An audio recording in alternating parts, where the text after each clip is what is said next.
Olá a todos que nos acompanham. Hoje no nosso programa Em Pauta, nós recebemos o ex-prefeito Nelson Nicolau. Nelson, seja muito bem-vindo ao São João News e ao programa Em Pauta. Olha, eu que agradeço a oportunidade que vocês me dão, que eu estou há algum tempo aí sumido, né, afastado. E para mim é uma satisfação, fico sem demagogia, emocionado pela oportunidade que você me dá, né, principalmente com a característica do jornal que você montou, fundamentado no caráter, na seriedade, na ética, na verdade, no bom jornalismo. Então, a oportunidade que você me dá de estar com vocês, né, do jornal, e principalmente com a oportunidade, a chance, né, de matar a saudade, né, dos são-joanenses e falar um pouco com as pessoas. Certo, Nelson, seja bem-vindo mais uma vez. Nelson, é inquestionável, né, que você é parte da história de São João da Boa Vista e do desenvolvimento de São João da Boa Vista, né, e da nossa região também. Então, gostaria de começar falando um pouco sobre isso, né? Vou até olhar minha colinha aqui, porque sua carreira política ela é extensa.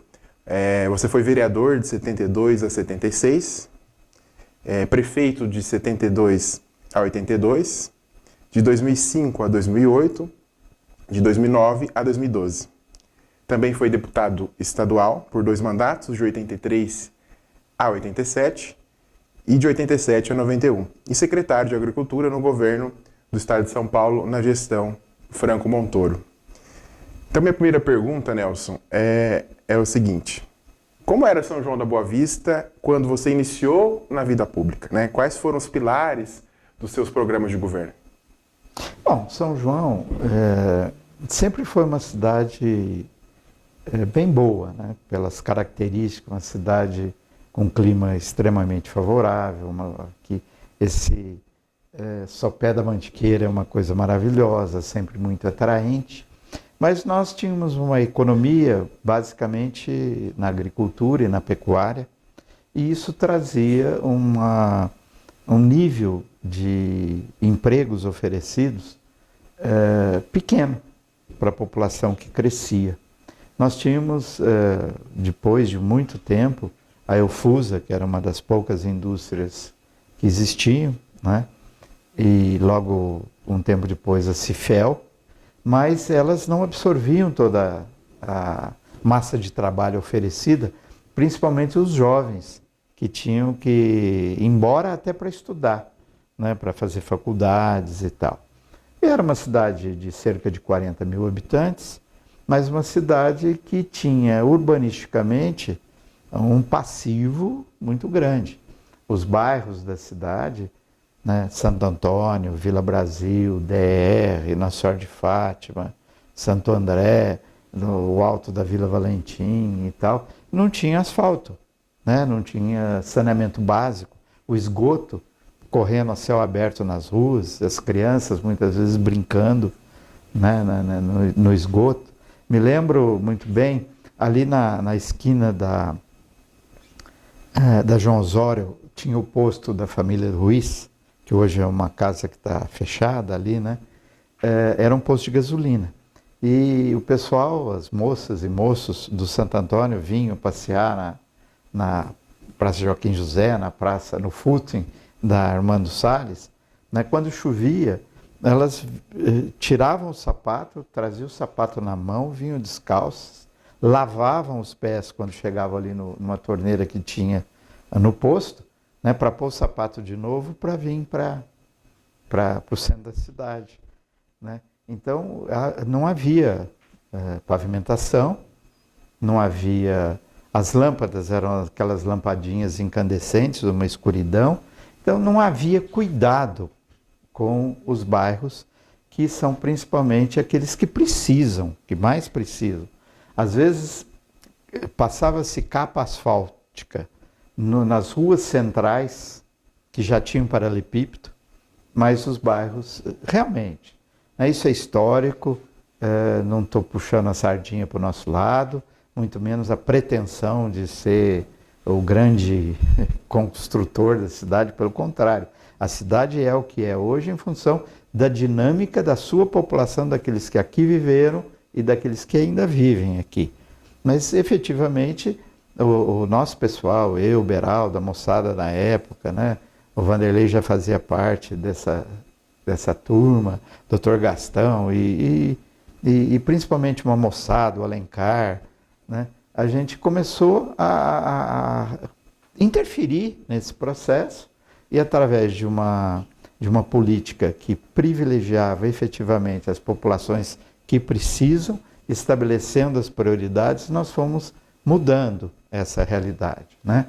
Evidentemente, a cidade se constrói pelo movimento da sua gente, mas, obviamente, nas políticas públicas de 70, do final da década de 70 até agora, tiveram uma orientação filosófica, política nesse sentido, né? Mais humana, voltada para o pessoal que mais precisa, privilegiando efetivamente as demandas da população trabalhadora, mas de uma forma que busque harmonia com os outros interesses, porque não é porque a gente faz política pública para os mais necessitados, para atender as demandas da população que não tem acesso a bens e serviços públicos e principalmente distante das possibilidades de chegar nos serviços privados de saúde, etc. e tal, né?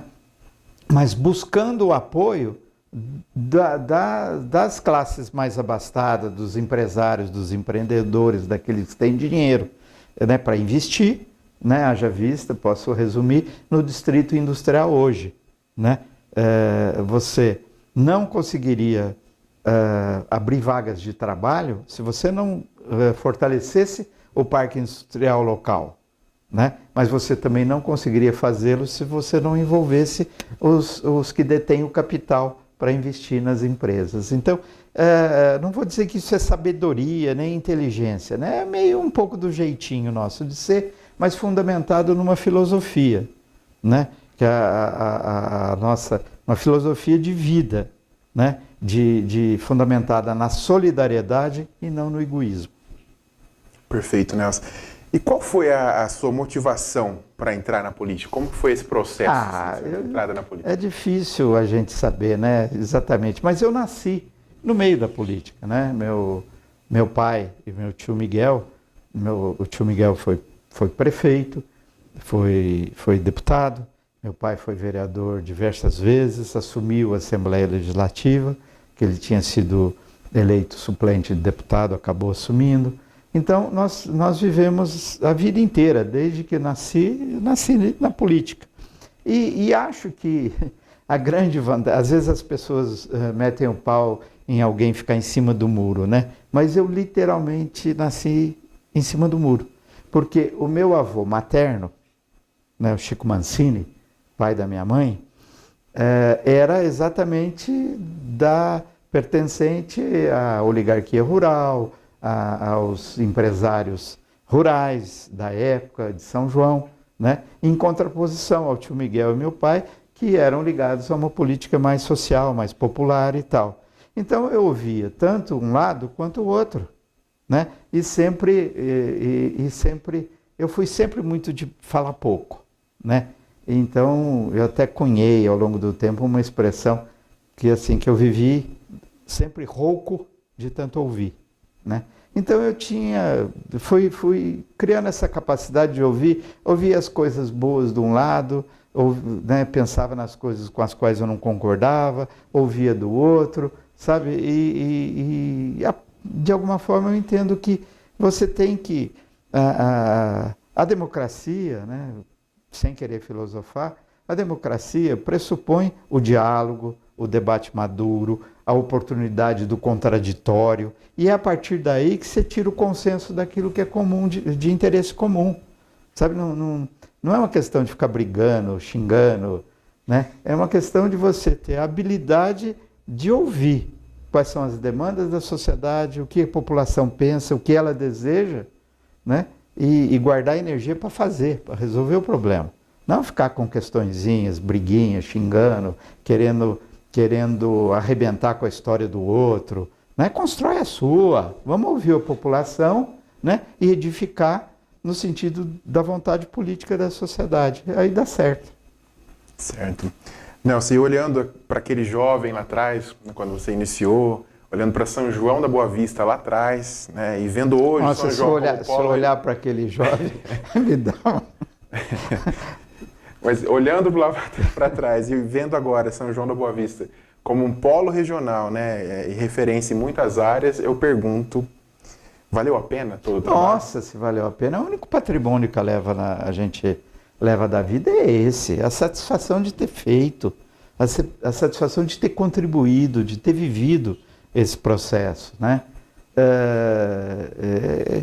Hoje eu saio na rua, óbvio que todo mundo erra, todo mundo tem os seus defeitos, né? E acho que todo mundo, independente de boa ou má intenção, sempre que assume um cargo, quer fazer o melhor, né? Às vezes não tem formação, ideologia, pensamento, às vezes até não entende qual é o papel, né, no exercício do cargo, né?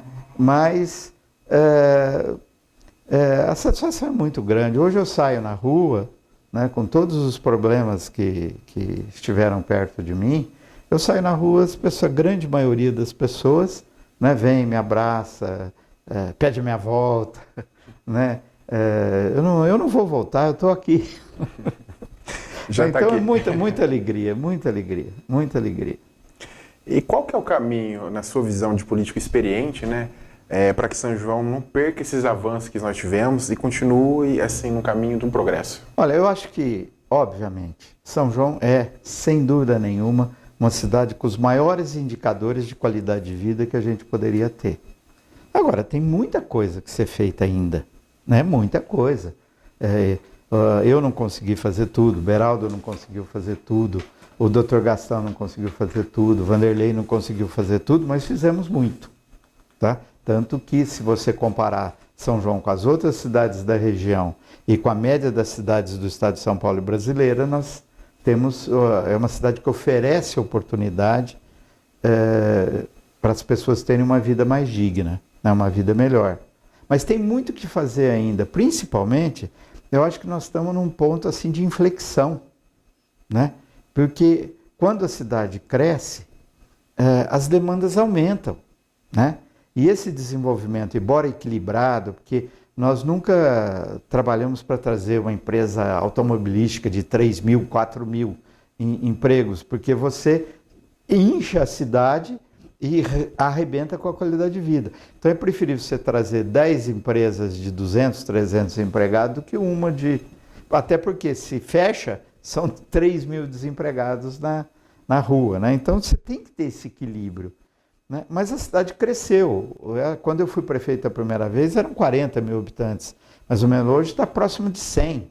Então você tem muito mais jovens chegando à idade de trabalhar, até lá atrás, a idade de creche, a idade de escola, do ensino fundamental, ensino médio, qualificação e emprego, né? A quantidade aumenta. Então, se você não cuidar para que a cidade cresça de tal forma, aí absorvendo e atendendo essa demanda, né, você pode detonar a qualidade de vida e cair o nível que nós temos hoje, né? Tem muitos problemas. Embora você tenha índices excelentes, nós não podemos descuidar, porque senão o cuidado tem que ser maior ainda, sempre maior, para que a cidade cresça de uma forma ordenada, né? De tal maneira que a questão ambiental seja preservada e até melhorada, né? Saneamento básico tem que acompanhar o crescimento da cidade, que nós hoje temos 100% de água tratada e esgoto tratado. É um privilégio, né? Num país em que você tem um número, salvo engano, de 52 milhões de pessoas que não têm acesso a saneamento básico, né? Você tem 30 e poucos milhões de pessoas, né, que não têm acesso à água tratada. Quer dizer, e olha o privilégio que nós estamos. Mas não é porque nós estamos melhor que os outros que nós não temos que melhorar, né? Então esse cuidado é fundamental para a gente crescer de uma forma ordenada, né? A cidade esparramou muito né? Hoje ela está crescendo, né? Mas cada bairro precisa crescer criando centralidades locais. Então, para as pessoas terem uma mobilidade de, por exemplo, cria-se um bairro, tem que se pensar em lá ter padaria, ter escola, ter creche, ter unidade de saúde, ter academia, ter farmácia, ter tudo lá, inclusive elementos que gerem emprego e trabalho para as pessoas ali, né? Essa coisa, não, de todo mundo vir para o centro, não é o correto, até porque o centro não suporta. E você cria uma necessidade de...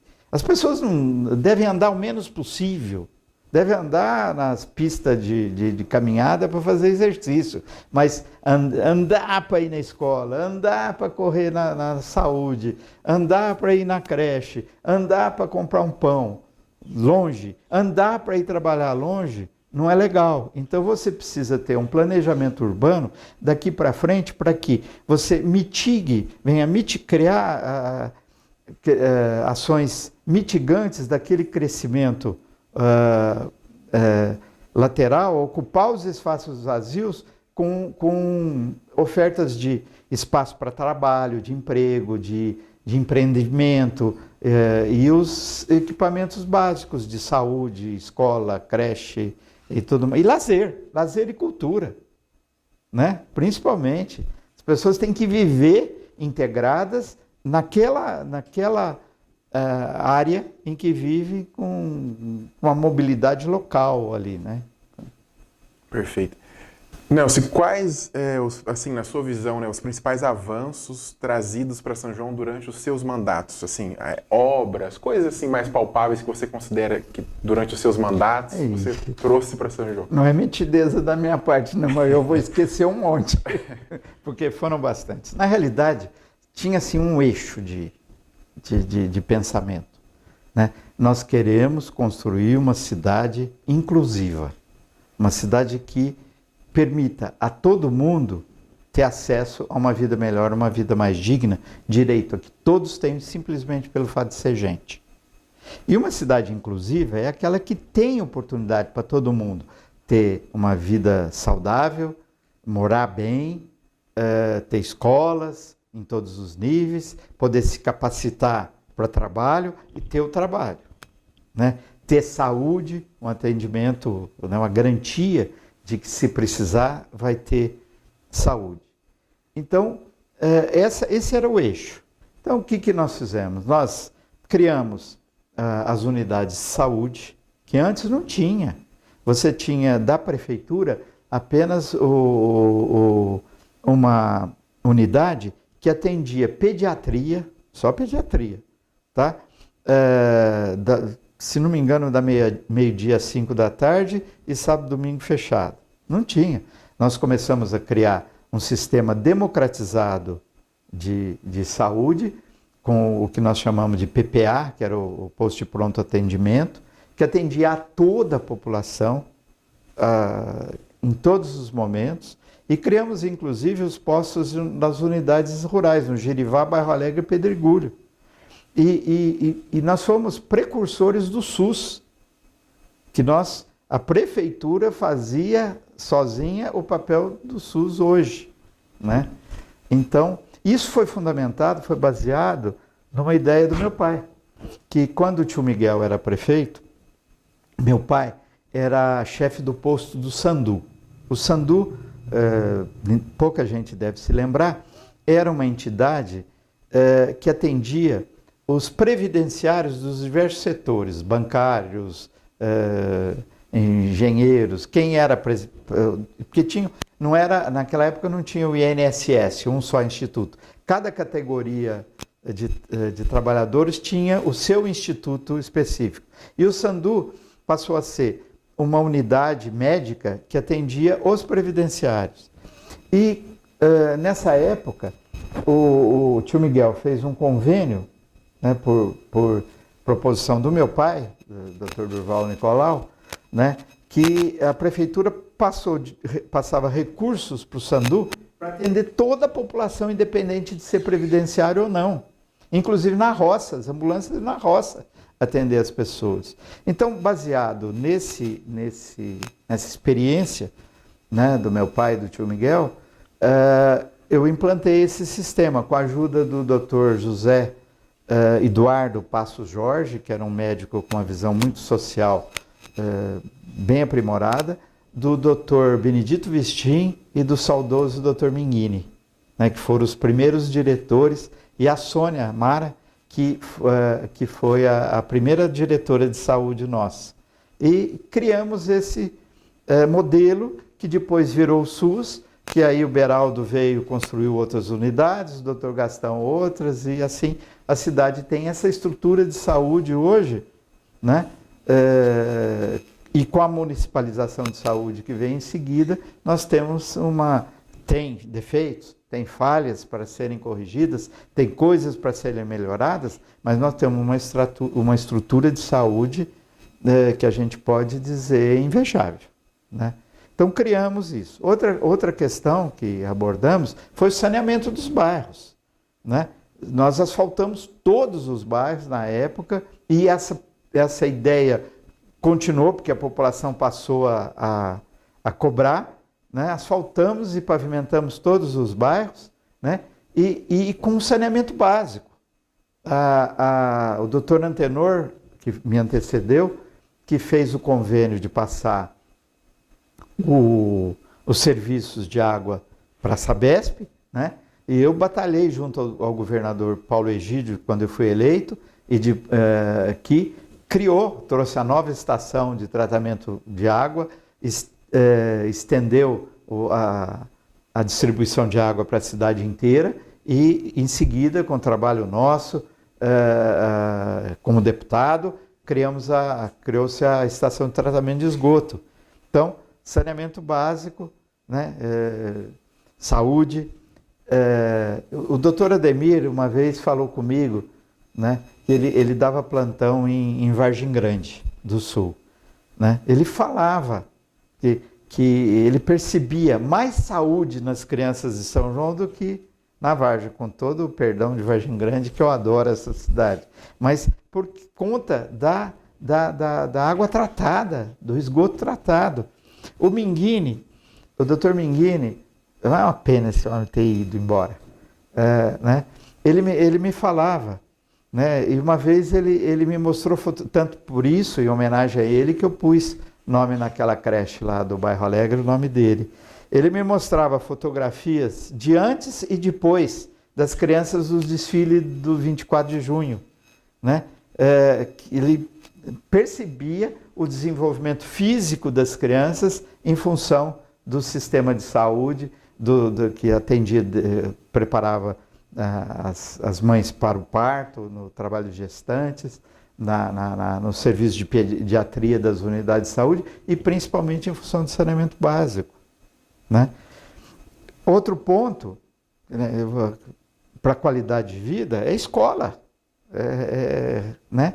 E investimos muito no ensino, que na época não era na estrutura que é hoje, já chegando agora, né, as 4 universidades, embora as duas, a FAI e a FEOB, tenham sido criadas pelo Dr. Otávio Bastos lá atrás, né, o desenvolvimento delas, né, com a medicina agora, com Artem reitor e o Vanderlei prefeito, né, a FEOB teve um desenvolvimento muito grande por ação do João Otávio, né, mas nós trouxemos o Instituto Federal, que é uma universidade gratuita, pública, e a Unesp, né, com a ajuda do Beraldo.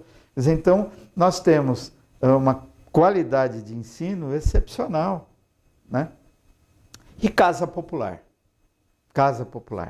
né? Que é um assinte a família ter que pagar aluguel todo dia, todo mês, ou morar numa edícula, né, no fundo de quintal, construída na casa dos pais, dos avós, dos sogros, etc.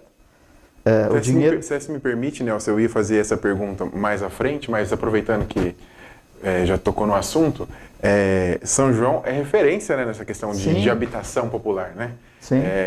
Se a gente comparar São João com outras cidades da região e a gente faz esse comparativo, né? São João, na questão de habitação, ela avançou muito. Porque houve vontade política de fazer. Sabe, não se acanhou, não dá, não tem verba. Não, vamos atrás, vamos brigar. Né? Até o momento que eu assumi a prefeitura, você só tinha de casa popular a 1º de maio. Ainda sem asfalto, que nós asfaltamos, melhoramos, fizemos as unidades de atendimento lá e tal.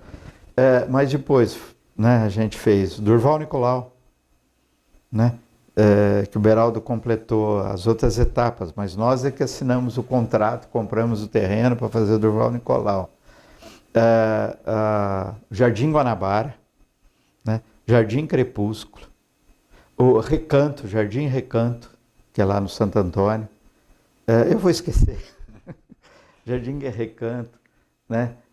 Depois, como deputado, ajudando o Beraldo e o Gastão em seguida, Nova República, Eugênio Simões Matias, Recanto do Jaguari, que começou no governo Gastão, foi inaugurado no governo do Dr. Joaquim, né? E depois, né, na última gestão, o Jardim Europa, o Resedás, Hortência, Azaleias, o Jardim das Rosas, o Acácias, quem mais? Deixei encaminhado, né, o Resedás, que o Vanderlei terminou, enfim, hoje São João tem mais de 30% de todas as residências são oriundas dos programas de habitação popular oficiais com a participação da prefeitura. E teve, esqueci, do Novo Horizonte, que é uma experiência magistral, né? Que o Alencar foi o grande executor, né? A prefeitura, eu comprei os terrenos, né? Vendemos a preço de custo em prestações longas, bem baratinho para as pessoas, para fazer um fundo para poder girar isso e comprar outros terrenos. A prefeitura fez a infraestrutura de água, esgoto, iluminação, energia e asfalto, né? Montamos, tinha até lá num terreno uma fabriquinha de blocos. A prefeitura fornecia a planta para o beneficiário do programa, né, para quem era sorteado para ter o terreno, e cada um construía a sua casa, inclusive com mutirão. Isso foi uma experiência linda, linda, linda, linda. Né? E nós sempre fizemos casas muito mais baratas do que os outros. Assim como o Nova República, com dinheiro da Caixa Econômica Estadual, né? O Alencar, no governo do Beraldo, o Alencar coordenando o trabalho da execução, fez 33 casas a mais do que o dinheiro que veio para fazer. Por quê? Porque fazia economia, tinha, né? O Jardim Europa, por exemplo, nós formamos a Associação dos Moradores, dos Beneficiários, e eu exigi que foi uma briga para conseguir do governo federal a autorização para isso, né? Com a Caixa Federal, era aqueles esquemas e tal, que às vezes não interessa se mudar, né? Mas nós fizemos as casas exigindo a compra do material aqui em São João, das nossas olarias, né? Contratação da mão de obra local, administrada por uma comissão da prefeitura através da Associação de Moradores. O Joaquim Melo, saudoso Joaquim Melo, outro grande companheiro, que fez a planta da casa, que dá uma ampliação fácil, né, por conta do modelo da casa, uma casa boa, né, e chegamos até a possibilidade de, dentro de uma gama de tipos de azulejo, da pessoa escolher o azulejo que queria. Né, e as casas ficaram muito mais baratas, a prefeitura deu o terreno, né, E as casas ficaram baratas. O pessoal da Caixa Econômica fica, nossa, mas como vocês fizeram? Fizemos, gente. E gerou emprego. E gerou o dinheiro rodou na economia local no momento que você comprava a maioria do material aqui na cidade. Então, dá para fazer, né? Então, a gente vê um dá monte para de fazer. São sabe? João. Eu fico até feliz em entrevistar o Nelson, né? Porque a gente sabe da história de São João e sabe que você fez parte dessa construção e lazer da e cidade. cultura, né? Naquela época, você perguntou de São João na minha época, quando eu era moleque, ou você ia nadar no Areião, ou você ia jogar bola ali num campo de futebol que tinha num terreno que hoje é da Esportiva. Tô velho, esqueci o nome. Como é que chamava ali? Bom, enfim. Não tinha espaço. A piscina da Esportiva era para pouquíssimos que podiam ser sócios e as pessoas não tinham espaço público e nós criamos, né? O SIC estava inacabado, inclusive com a estrutura de cobertura caindo, só tinha o terreno e a estrutura de sustentação, as colunas e tal, não tinha mais nada. E a cobertura que foi comprada ficou, por 2 administrações, ficou amontoada lá. Né? A hora que o doutor Antenor foi fazer a cobertura, ela girou e ia cair. Eu entrei, tivemos que desmanchar e fazer tudo. Né? Fizemos o ginásio, tivemos que alterar, inclusive, tapar alguns degraus, porque não cabia uma quadra oficial dentro, perdemos alguns degraus da arquibancada para inserir lá uma quadra do tamanho oficial. Acabamos a parte de alvenaria, construímos o ginásio, construí a piscina, os vestiários, o campo de futebol, a arquibancada do campo de futebol coberta e tal, o CSU da Vila Brasil IDR, né, e o do Santo Antônio, enfim, as coisas foram andando. Deixei o terreno pronto para depois o Beraldo começou e o doutor Gastão deu o impulso final no CSU do Durval, né? Enfim, criamos também espaços públicos, né? Para que as pessoas tivessem o seu lazer e cultura, né? Declarei o teatro de utilidade pública porque ia ser vendido para uma empresa de adubo, que era particular, né? Conseguimos preservar o teatro. Agora, mais importante disso foi a pedagogia da democracia. Isso eu gostaria de falar. Eu sempre fui desse jeito, algumas vezes até algumas pessoas achavam que era demagogia minha, andar de calça jeans. Aí, ó, tô assim hoje também. Aí. Calça jeans, botininha. Sempre fui assim. Porque eu militava na área rural. Eu, a partir de 16 anos, comecei a tomar conta do sítio da minha família, né? E apaixonado por essa desgraça que é a vaca de leite, só prejuízo. Mas é uma paixão. E eu sempre fui assim, né? Aí eu comecei a perceber, eu virei prefeito, de Nercinho eu virei doutor Nelson. Mas como? Eu sou a mesma pessoa, né? As pessoas que me chamavam de Nelsinho passaram a chamar de doutor. Peraí, tem alguma coisa errada. Eu comecei a perceber que talvez por cultura e talvez até de uma forma proposital, né, cria-se uma distância entre o poder e a população. Ora, a democracia é o governo do povo, para o povo. Então você tem que quebrar essa distância. Então eu continuei sendo o Nelsinho, de botina, calça jeans, camisa polo, né? Do mesmo jeitinho.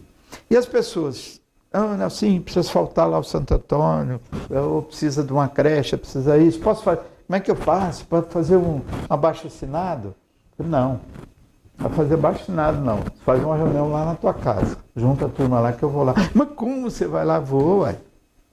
E nesse processo, nós fomos, de alguma forma, e é bom lembrar que nós vivíamos numa ditadura.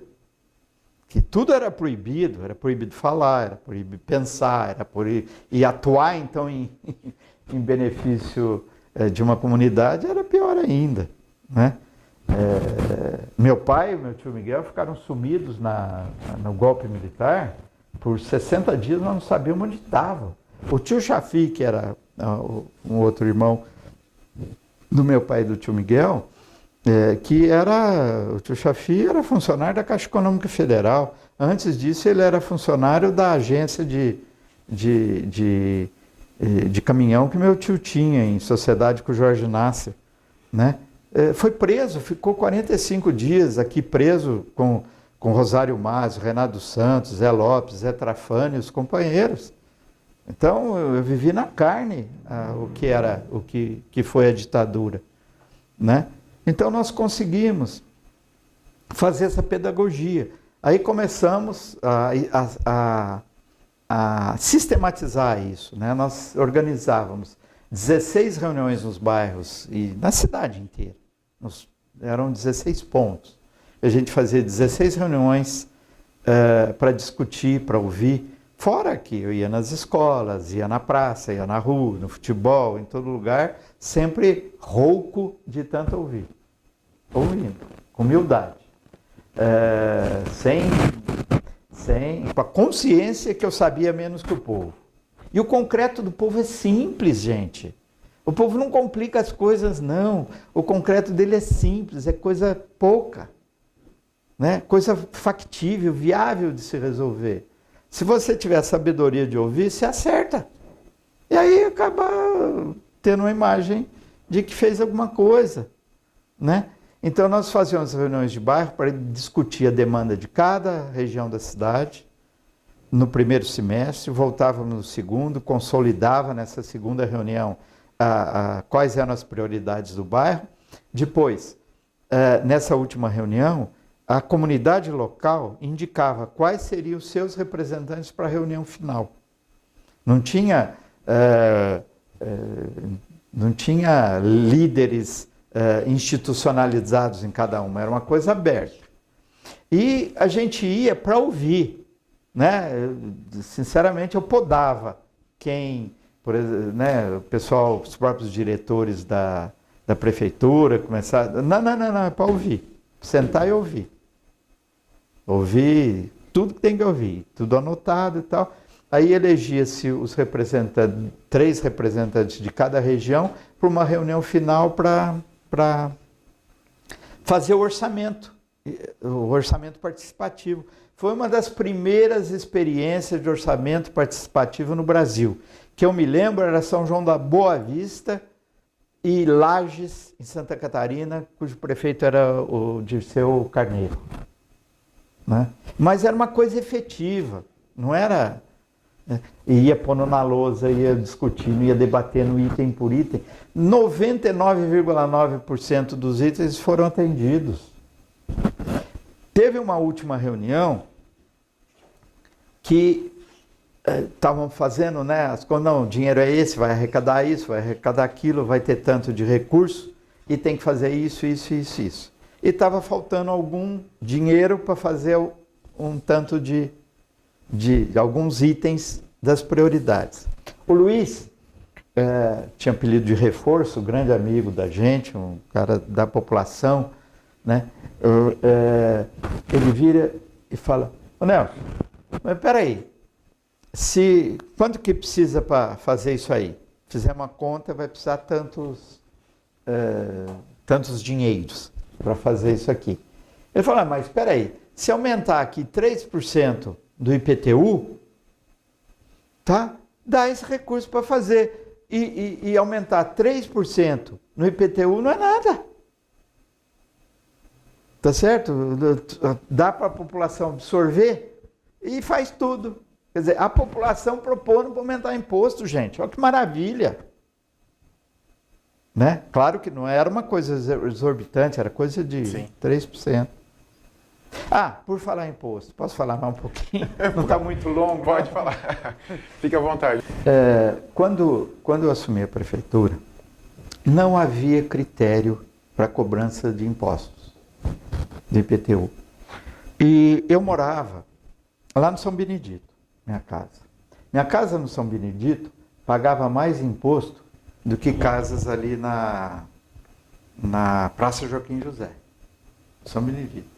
Aí fui ver casas na Nossa Senhora de Fátima que não tinha asfalto, não tinha esgoto, né?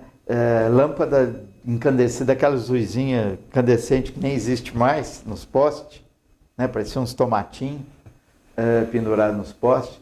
Pagava mais imposto do que casas aqui no centro. Opa, está errado. Fundamental numa administração, e é uma coisa que a gente precisa rever no país, é você ter a tributação, tá? As pessoas que vivem na cidade, que vivem no estado, num país, tem que pagar um pedágio para viver, para usar a cidade e tudo que ela oferece, para poder ter saúde pública, escolas, saneamento básico, etc., casas populares, precisa ter arrecadação, né? Agora, precisa ser uma arrecadação justa. A arrecadação, a política tributária tem que representar princípio de justiça fiscal, de quem tem mais paga mais, quem tem menos paga menos, né? É o que nós batalhamos hoje a nível nacional para você ter uma reforma tributária não regressiva do jeito que ela é, que você compra uma caneta, pode fazer propaganda? Uma caneta Bic, né? O rico paga de imposto pela compra da caneta da Bic a mesma coisa que o pobre. Então, nós pagamos imposto, grande massa de imposto arrecadado no Brasil é pelo consumo. Então, todo mundo consome a mesma coisa e paga. Então, quem tem mais capital, mais dinheiro, né? Lucros e dividendos não são tributados. É uma coisa totalmente distorcida. Então, é preciso... justiça social se faz com justiça fiscal. Então, o que nós fizemos? Foi até o Antônio Carlos Pérez que comandou, ele era o meu diretor administrativo, e o Toninho Tambasco, o diretor financeiro. E eles é que coordenaram esse trabalho. Então, e o Gilberto Amorim era o comandante da equipe. Nós fizemos um trabalho de levantamento de casa por casa em São João. Casa por casa. Quantos metros quadrados tinha, qualidade do material, o valor do terreno, o valor da construção, o valor do imóvel, né? E fizemos uma que vige até hoje, uma maneira de calcular o IPTU de tal forma as casas de maior valor pagavam menos do que as piores antes de fazer esse trabalho. E inverteu.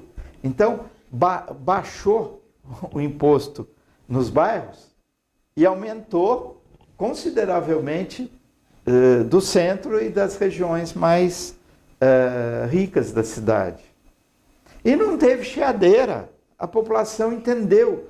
Porque quem teve o imposto aumentado não foi um absurdo o aumento, mas via que isso estava sendo trabalhado de forma séria,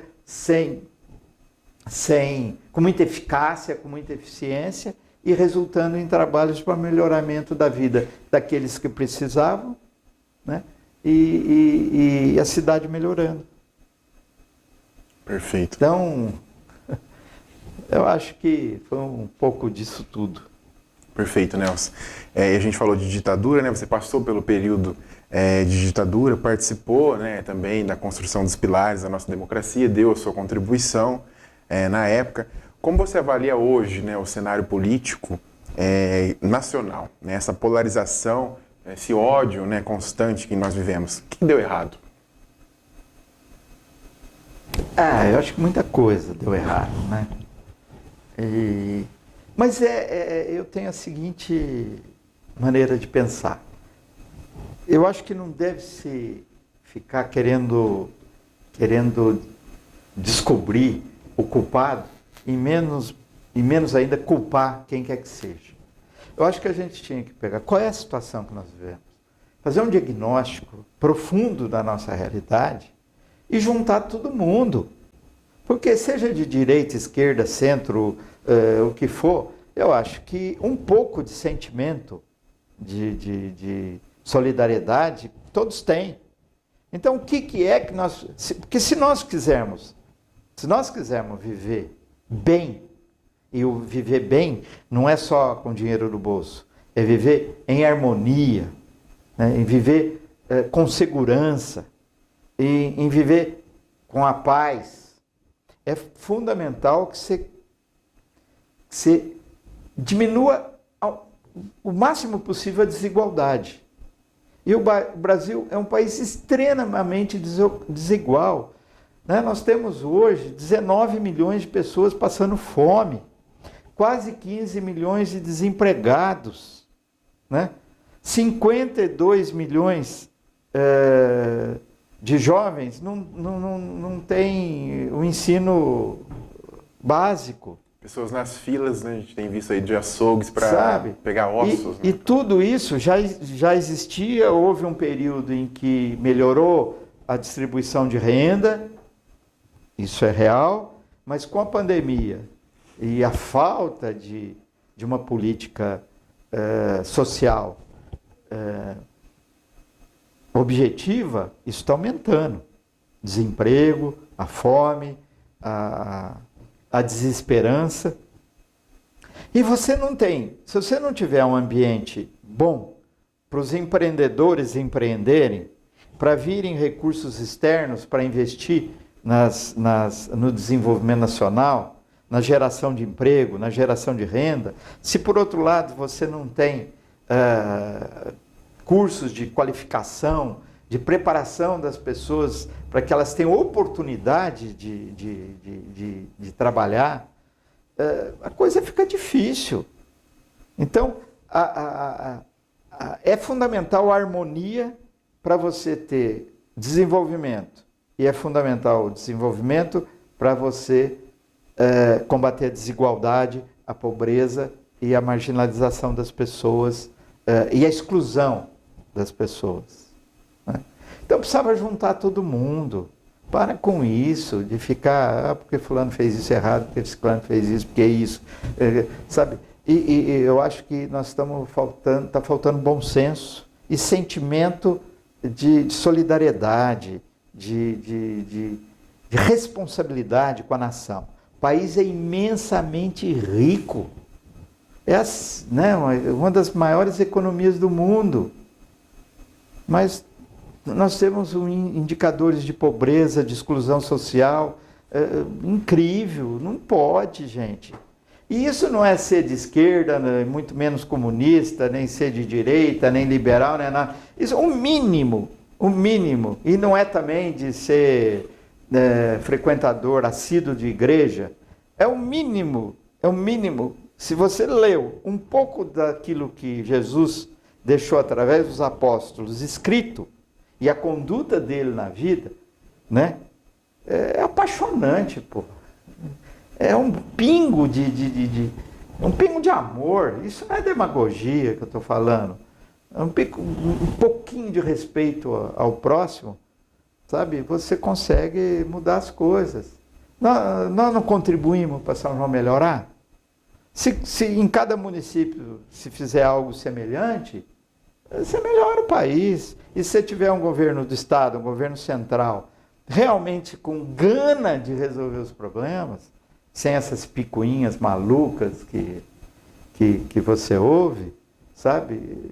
Independente, está na hora das pessoas de bem desse país se juntarem e construir um projeto de consenso, sabe?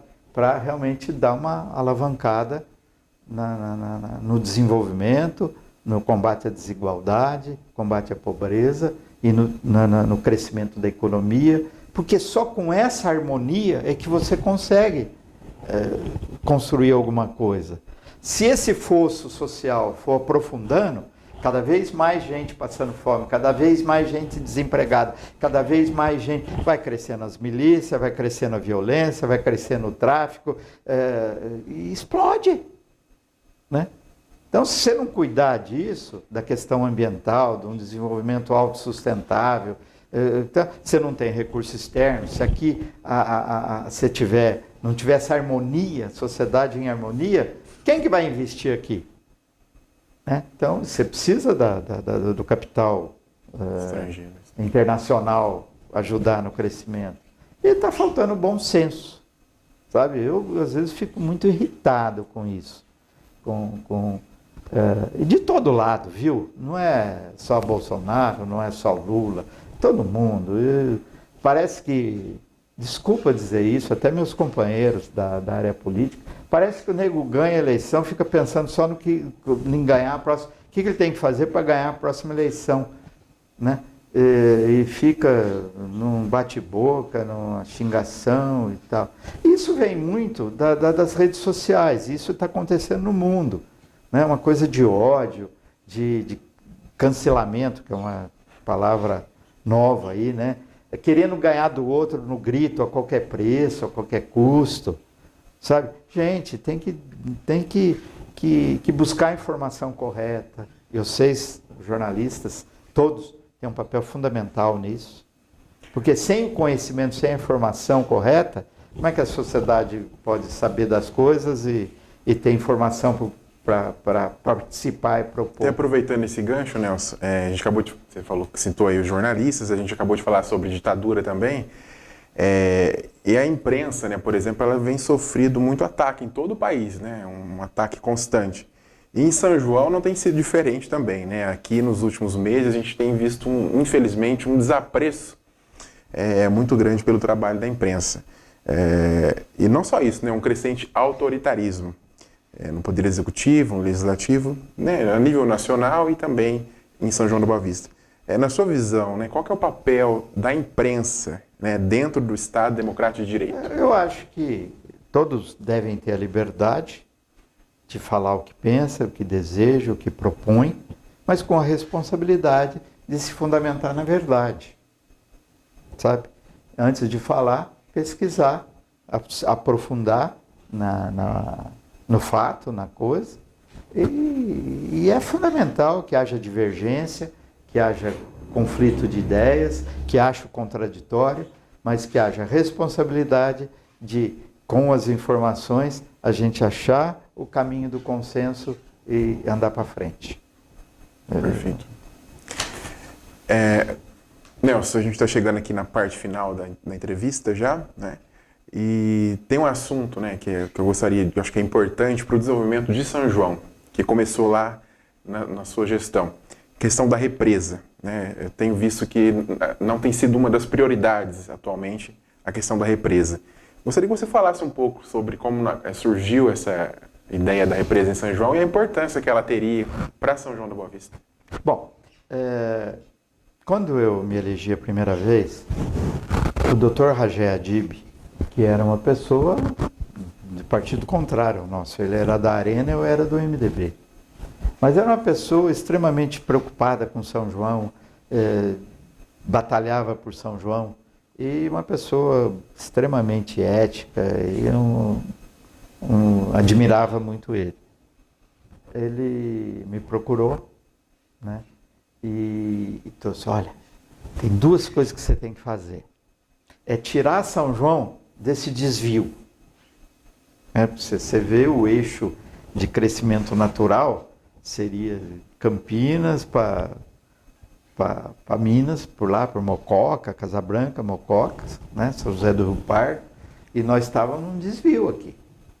Você vê no mapa, São João estava meio encantoado aqui. E outra coisa, tem uma ideia aqui de uma represa. E ele trouxe o desenho no mapa, a planta dessa represa, que aliás quem fez a topografia desse projeto foi o Rudinei Fracaro, que era topógrafo. Então, se eu não, né, eu podia Isso aqui são dois adversários, um adversário, o Rudinei, que fez, e outro adversário, que é o Dr. Ragé. Não vou dar colher de chá para esse aqui, não, rasgar o trem. Não, achei interessante. E essa represa teria a barragem dela ali mais ou menos na olaria do Sirto, um pouco para frente da Unesp, ali acompanhando o Rio Jaguari pelo Hortência ali, para lá da ponte, um pouquinho. Eu fui atrás de recursos, briguei no governo estadual, governo federal, onde eu pude ir atrás de recursos para fazer essa represa e não consegui. Não consegui. Mas ficou a ideia da represa. E tinha um problema também, porque ela ia inundar até lá no Paradouro, ia pegar um monte de olarias, que geravam receita, faziam a economia virar e muito emprego. Muito emprego. Então tinha também um problema.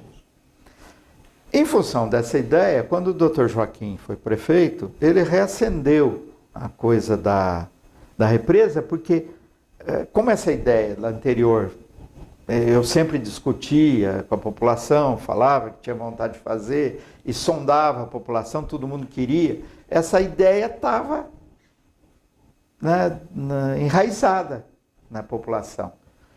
Aí, eu não sei exatamente de onde foi a proposta, mas o Dr. Joaquim canalizou a ideia da represa para onde é o projeto hoje, ali pegando na Ponte de Arco, né, por ali. E ele tentou também arrumar recurso, não arrumou. Quando eu entrei na prefeitura, na campanha, andando na rua, todo mundo, e a represa? Tem que fazer a represa, tem que fazer a represa. Em todas as áreas da cidade. Aí me deu um estalo. Putz, o convênio de concessão, convênio não, a concessão do serviço de água e esgoto para a Sabesp vence no meu mandato. Né? Eu vou renegociar a prorrogação do convênio, exigindo, em contrapartida, algumas coisas da Sabesp. E eu centrei no plano de macrodrenagem do município para acabar com a enchente ali da Oscar Johnson, Pratinhos ali e tal. E até o Lucien, que era funcionário da prefeitura, fez um levantamento da área inundável. Né? Nós pensávamos na possibilidade de desapropriar todas as casas até a cota máxima da enchente, fazer um parque. Né? Mas aí surgiu essa possibilidade. Conversão Alencar também tinha um pouco dessa ideia dos piscinões, né? Visto e estudado um pouco disso. Então eu falei, bom, vamos aproveitar e negociar com a Sabesp a renovação do contrato da concessão do serviço de água e esgoto, mas vamos exigir um plano de macrodrenagem para acabar com as enchentes e a represa. E isso por quê? Porque a represa era um elemento importante no programa de macrodrenagem. Ela traz no seu bojo, né, primeiro ponto, o controle da enchente, do projeto de macrodrenagem. Segundo, a reservação de água. E terceiro, um parque público que é fundamental. A criação de espaços públicos, né, e a melhoria da qualidade de vida, enfim. Então ele atendia essas três coisas. E nós brigamos com a Sabesp, foi uma luta. Um dia que nós fomos lá discutir, eles deixaram a Ellen, o Rubão, que estava comigo, e eu, na reunião técnica para discutir as coisas.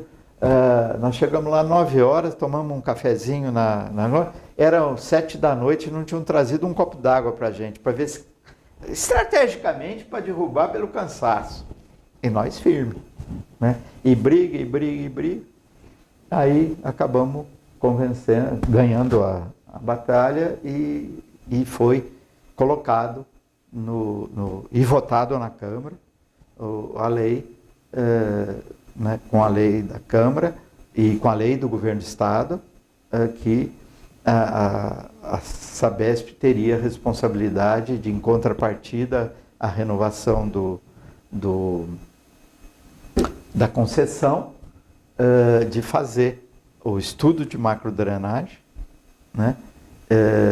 Os 2 piscinões, porque no programa são 4 piscinões mais a represa. E fazer a represa e os 2 piscinões que já, com essas obras, você já derrubaria o risco de enchente em 76%. Bom, trabalhamos, assinamos o convênio e tal. Quando chegou no finzinho da minha administração, a Sabesp começou a tentar roer a corda, com assinatura. O Vanderlei entrou, eles pressionaram mais o Vanderlei ainda para romper, porque eles acabou vendo que ia ficar mais caro do que eles pensavam. Mas está no contrato a obrigação de fazer, custe o que custar. Aí tivemos o Vanderlei foi chamado lá na Sabesp, me convidou, a Hélio e o Rubão foram também, né? E eles pressionando lá, a única vez na vida, eu nem tomando canelada no futebol, perdi a estribeira. Aquele dia eu perdi a estribeira. Dei murro na mesa e xinguei todo mundo de cafajeste para cima, né? De mau caráter, porque tinham assinado o contrato para ser cumprido, né? Não para ser desfeito. E o Vanderlei firmou o pé e brigou até o fim para fazer a represa, com algumas modificações, muito mais em função da área de meio ambiente, da CETESB, que fez exigências na mudança do projeto, que o Vanderlei aceitou, porque era concreta, né, a alteração do projeto, e chegou a licitar a obra. A Sabesp comprou já a grande parte da área. Aí o Vanderlei fez um acerto, de, ao invés da Sabesp executar a obra, passar o dinheiro para a prefeitura fazer, ele depositou o dinheiro em juízo e estava esperando a emissão de posse de algumas áreas, ainda que faltava, mas tudo certo, já desapropriado e tal, e a licitação para começar a obra da barragem, né? Aí uma das empresas, eu posso estar até errando em alguns detalhes, porque eu não participei disso, né, finalmente, é o que eu ouvi dizer, pelo Vanderlei. E uma das empresas que participou da licitação entrou na justiça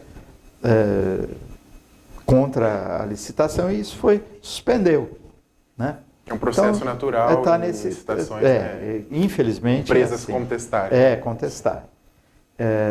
Onde elas não fazem o lobby e negociam para uma ganhar aqui e outra ganhar lá, que é complicado, acontece isso. Então, isso paralisou, né? E está nesse pé. Eu, como cidadão, até vou dizer uma coisa que pode alguém ficar chateado comigo, mas eu vou dizer. A atual prefeita, gostemos ou não, ganhou a eleição. Ela, institucionalmente, é a prefeita de São João, é o grupo dela, é a equipe dela e tal. Então, eu como cidadão, que sempre fiz política pensando no bem-estar das pessoas e da minha cidade, eu só tenho que torcer para dar certo.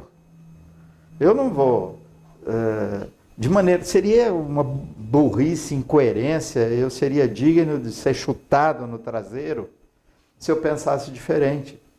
Eu não quero ter sucesso político amanhã pelo desastre até porque o que ficaria para consertar é muito maior, né? Então eu torço, como cidadão são-joanense, como alguém que adora essa cidade, eu torço para que a administração seja a melhor possível, que faça bastante coisa, né?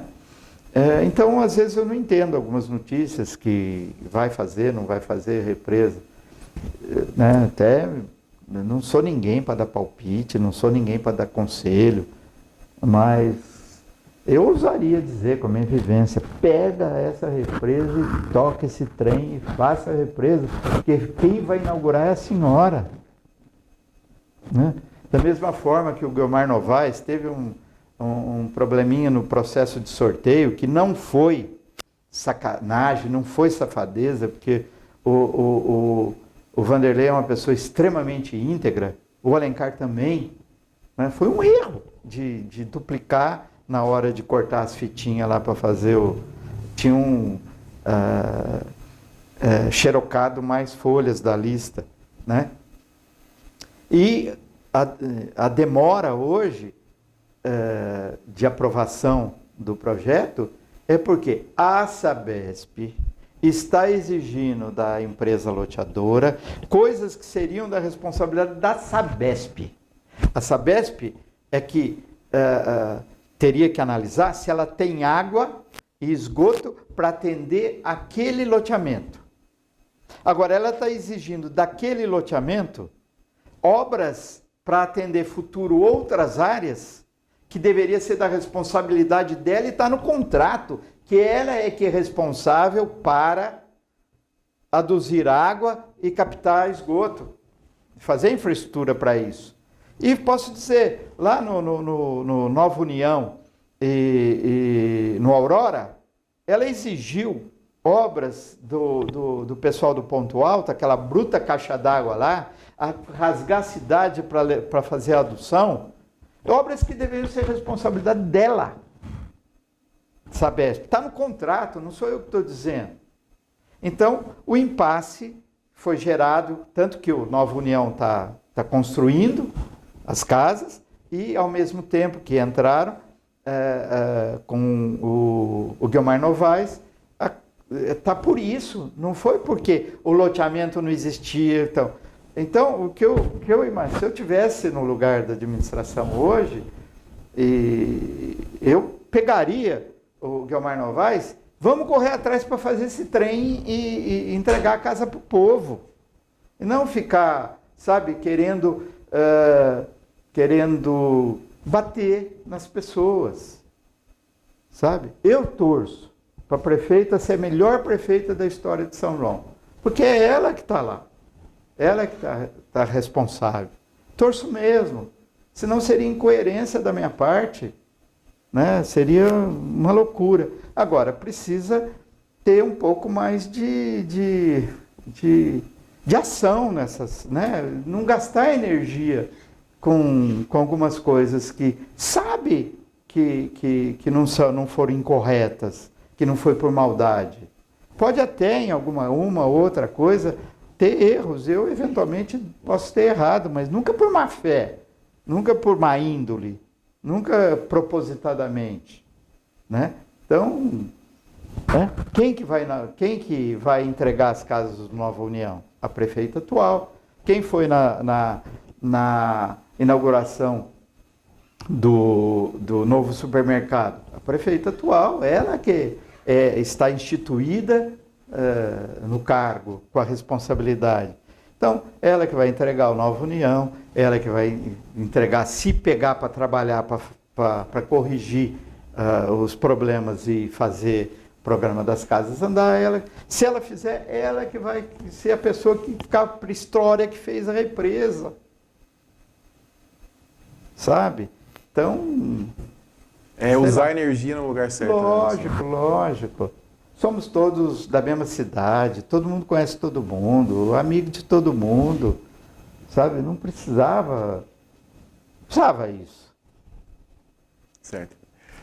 Nelson, e para finalizar agora, né? As pessoas perguntam, a gente já assisti algumas entrevistas suas, já ouvi a sua resposta, inclusive, mas as pessoas que ainda não acompanharam, né, em outros veículos, as pessoas querem saber, né, até pela sua história, por tudo que a gente já conversou aqui, se nas próximas eleições você pretende participar, né, ativamente como candidato ou através de um projeto de construção, né, um projeto de construção da cidade. Eu pretendo, se Deus me der força, energia, saúde, né, e oportunidade, eu pretendo participar, né, juntando gente, gente nova, ideias novas, projetos novos, né? Apresentar para a cidade, para candidatos, todos eles, né? Projetos, ideias. Eu acho que eu não sou doutor, não sou...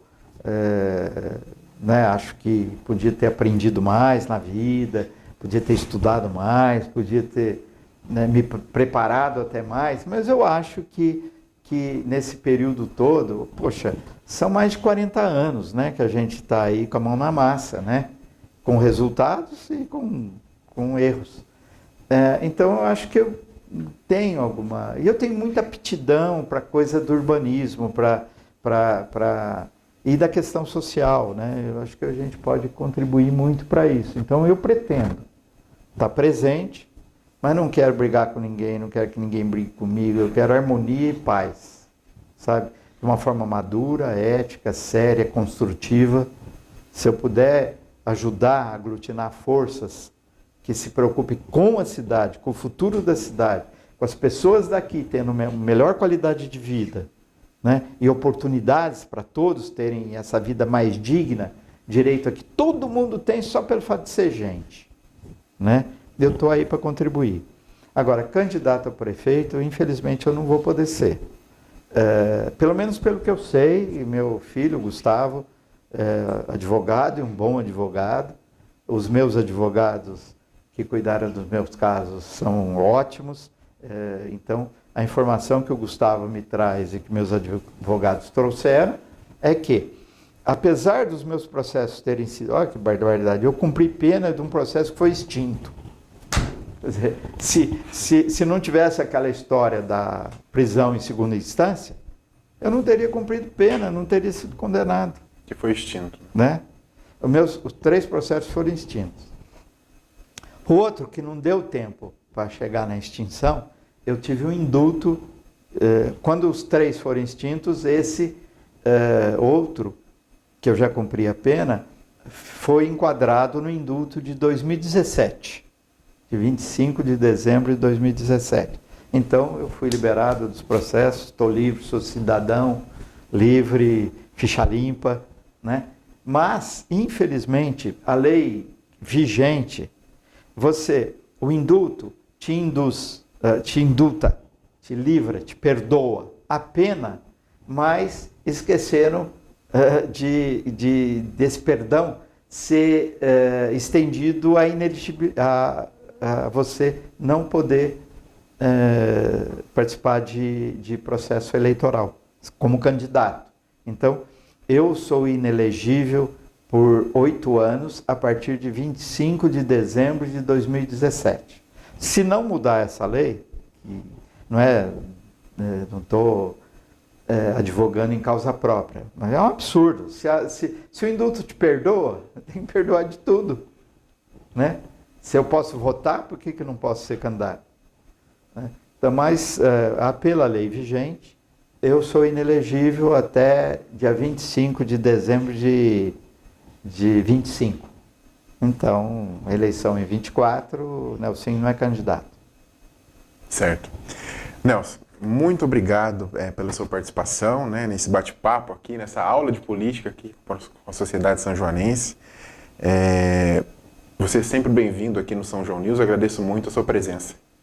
Olha, eu que agradeço a oportunidade que você me dá, né, para expor os meus pensamentos e eles vêm com uma contribuição, né, para que a gente busque mais o diálogo, busque mais a conversa, né, e deixe, né, desse ódio maluco que as mídias sociais estão levando, né, estão trazendo, a pessoa no anonimato, né, fica corajoso e negando o que o outro pensa, o que o outro diz. Isso não contribui para nada, pelo contrário. Um episódio, não é local, isso está acontecendo praticamente no mundo inteiro, mas a gente precisa desarmar os espíritos, né? Nós só vamos ter uma vida melhor para todo mundo, né, se todo mundo todas as pessoas que estão nesse meio tiverem oportunidade de ter uma vida melhor. Em qualquer agrupamento, as crianças, um grupo de crianças na escola, se tem um aluninho lá que está com problema, o grupo não é feliz. Na cidade, mesma coisa, no país, mesma coisa. Nós temos que buscar uma situação utópica? Não, não é utópica. A gente tem que correr atrás, né, do prejuízo para resolver os problemas. Então, eu não estou aqui para dar aula, não estou aqui com pretensão de chamar atenção, apenas tentando pôr um pouco da vivência que eu tive, né, tentando contribuir para esse processo de debater, dialogar, né, aceitar as opiniões diferentes, respeitar as opiniões diferentes, sem a necessidade de fazer parte delas, mas de buscar o consenso. Eu acho que não adianta, um time de futebol, porra, se um jogador estiver jogando contra o time, não vai tomar um gol nas costas e não vai fazer gol, pô. Sabe? E o campo que nós estamos jogando é a nossa São João, gente. É o nosso estado, é o Brasil. Esse país riquíssimo, riquíssimo nas suas riquezas naturais, as oportunidades que tem de desenvolver. Só vai ser um país melhor, só vai ser uma nação se tiver harmonia aqui, se tiver paz aqui dentro. E essa paz só vai ser possível se tiver a democracia, que vai permitir, né, que com essa harmonia, democracia, as demandas das maiorias sejam atendidas e, senão, não adianta, gente. Não adianta ser fulano, ser ciclano, que está lá na presidência da República, né? Nós precisamos de maturidade. É um momento crítico. Sem essa maturidade, tô iludido? Não estou. Eu estou esperançoso, né? Que a maturidade, o bom senso, o equilíbrio prevaleça e a gente, a par das divergências e diferenças ideológicas, a gente pegue o senso comum, que é a igualdade, o combate à desigualdade, né, e a gente comece a corrigir para que esse país tão rico seja uma nação viável. Certo, muito obrigado, Nelson. Muito obrigado a todos vocês que nos acompanham e até o nosso próximo programa.